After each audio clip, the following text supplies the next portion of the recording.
ہمارے معاشرے کے اندر ہر قدم پہ آپ کو ایک بڑا بھائی مل جائے گا، ایک بڑی بہن مل جائے گی، ایک اماں مل جائے گی، ایک ابا مل جائے گا۔ مطلب کوئی بھی انسان اپنی ڈومین سے خوش نہیں ہے۔ یا آپ جہاں مرضی چلے جائیں، میں جی آپ کو بڑا بھائی ہونے کے ناطے نصیحت کر رہا ہوں، میں جی آپ کو آپ کے ابا کا ہم عمر ہونے کی نسبت سے جو ہے وہ نصیحت کر رہا ہوں، میں آپ کو جو ہے وہ بڑی بہن ہونے کے ناطے نصیحت کر رہی ہوں۔ بھائی آپ کیوں کر رہے ہیں؟ اللہ نے آپ کو جو ڈومین دی ہے، آپ اس ڈومین میں رہیں۔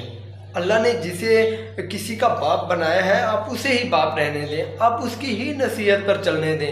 آپ کسی اور کا ٹھیکہ کیوں لے رہے ہیں؟ آپ اپنی ذات کا ٹھیکہ لیں کہ آپ اپنے آپ کو کتنا امپروو کر سکتے ہیں، یا آپ اپنے آپ کو دوسروں کے لیے کتنا مفید بنا سکتے ہیں۔